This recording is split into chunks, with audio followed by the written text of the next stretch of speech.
भगिनी अशोकराव चव्हाणजी, उदय सामंतजी, मी आणि सर्वच व्यासपीठावरचे नेते आले आहेत. बंधूंनो, आपल्याला 55 वर्ष काँग्रेस सरकारला काँग्रेसला मतं दिले. स्वातंत्र्यानंतर काँग्रेसच सरकारमध्ये होती. पण असाही काळ बघितला की 55 वर्षाच्या काँग्रेसच्या सरकारमध्ये काँग्रेसचे प्रधानमंत्री राजीव गांधी म्हणायचे की 1 रुपया दिल्लीवरून निघाला फक्त 15 पैसे हिंगोलीत पोहोचतात, 85 पैसे गायब होतात. पण आपण एक मत मोदीजीला दिलं, धनुष्यबाणला दिलं. एक धनुष्यबाणचं मत किती महत्त्वाचं होतं बघा.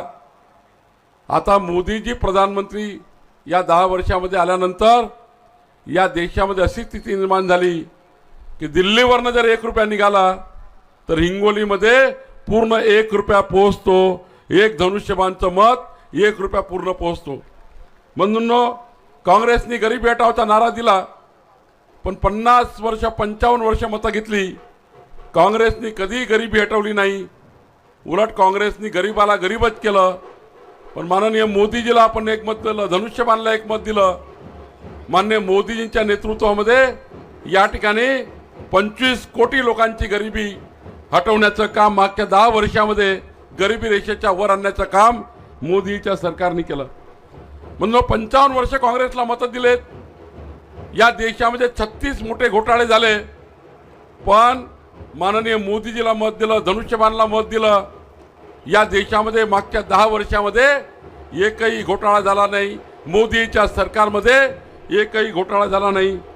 आज या ठिकाणी मला आवर्जून सांगायचं आहे की आज या देशामध्ये मोदींच्या सरकारमध्ये 80 कोटी लोकांना, गरीब लोकांना रेशन देण्याचं काम मोदींच्या सरकारमध्ये झालं. आणि आता बघा, ज्यांच्याकडे रेशन आहे, 26 तारखेचं मत जे आहे ते विकसित भारताकरता आहेच, पण हिंगोलीच्या ज्यांच्याकडे रेशन कार्ड आहे त्या सर्वांना 2029 पर्यंत रेशनवर मोफत अन्न देणारं मत आहे. 26 तारखेचं मत मोफत अन्न देणारं मत आहे. बंधूंनो, मोदीच्या सरकारमध्ये काल काँग्रेस पार्टीच्या नाना पटोलेंनी विचारलं, मोदीच्या सरकारने हिंगोलीकरता काय केलं. या ठिकाणी नितीनजी बसले आहेत. आज हिंगोलीला कुठल्याही रस्त्यानं जाऊन या, तर हिंगोलीचा विकास करण्याकरता मोदीच्या सरकारमध्ये नितीनजीच्या नेतृत्वामध्ये या ठिकाणी प्रचंड जाळं निर्माण झालं. आणि आज बघा, देवेंद्रजी मुख्यमंत्री होते, आज एकनाथजी मुख्यमंत्री आहेत. समृद्धी महामार्ग असेल, शक्तीपीठ महामार्ग असेल, 1 रुपया शेतकऱ्याला पीक विमा योजना असेल, आणि आता तर शेतकऱ्याला 12 तास दिवसाने वीज देण्याकरता मुख्यमंत्री सौर वाहिनी योजनेपासून आता यावर्षी 8 लाख शेतकऱ्यांना पंप देण्याची योजना आली आहे. 18,57,000 शेतकऱ्यांना अन्न सुरक्षा अभियान मिळालं. जे रेशनच्या दुकानात 18 लाख लोक अन्न उचलतात हिंगोलीमध्ये. मोदींच्या सरकारच्या कार्यकाळामध्ये 18,57,049 लोकांना रेशनच्या दुकानात अन्न मिळालं. ते मिळतं आहे, पुढे 29 पर्यंत मिळणार आहे. 5,24,000 लोकांना आयुष्यमान भारतचं कार्ड मिळालं. 3,97,000 लोकांना किसान सन्मान निधी, 3,97,000 शेतकरी परिवाराला मिळाला. 54,163 लोकांना PM आवास योजनेचं घर मिळालं. 40,000 घरं नव्यानं मंजूर झालेत. 3,34,244 लोकांना शौचालय नव्हतं, शौचालय दिलं. आणि त्या ठिकाणी रस्त्यावर ज्या महिला आणि आपले लोक बसायचे, आज इज्जत घर त्या ठिकाणी मोदींच्या सरकारनं मिळालं.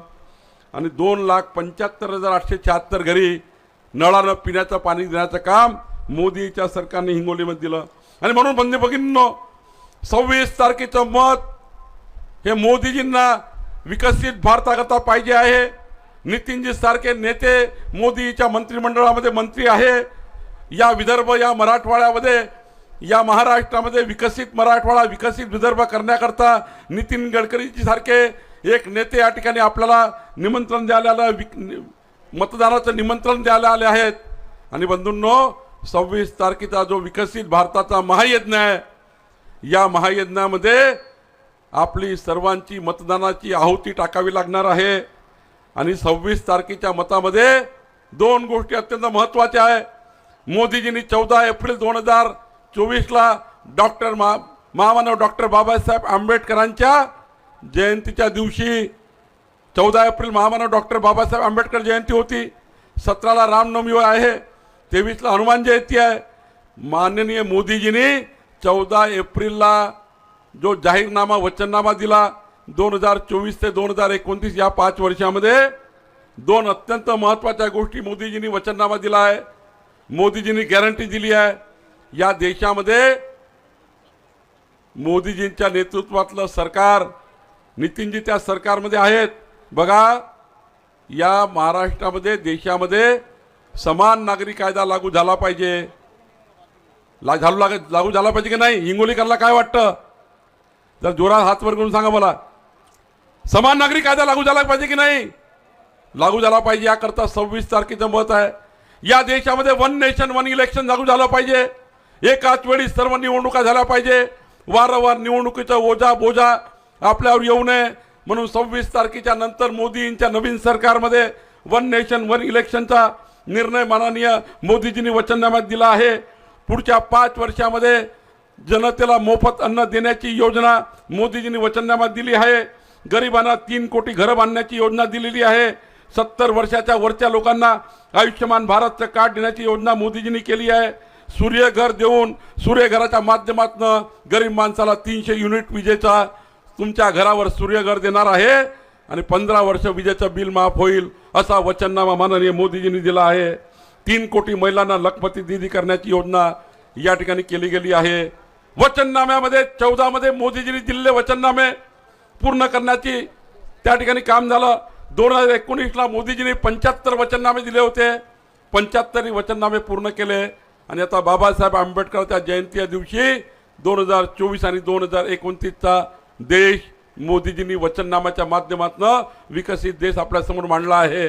आपण सर्वांना माझी विनंती आहे, धनुष्यबाणचं मत या ठिकाणी मोदीजींना विकसित भारताच्या संकल्पाला आहे. आणि महायुतीचे उमेदवार बाबूरावजी अत्यंत इमानदार सज्जन कार्यकर्ता, एक त्या ठिकाणी अत्यंत मध्यमवर्गीय समाजातला कार्यकर्ता, जो आपल्याकरता लढणारा कार्यकर्ता आहे. आपण सर्वांनी महायुतीचे उमेदवार बाबूरावजीला यांना प्रचंड बहुमताने विजयी करावं अशी विनंती मी आणि माननीय नितीनजी करायला आले आहे. मी सर्वांना विनंती करतो की आपण 26 तारखेला प्रचंड मतं माननीय बाबूरावजीला द्यावे एवढीच विनंती करतो. धन्यवाद. एबीपी माझा, उघडा डोळे बघा नीट.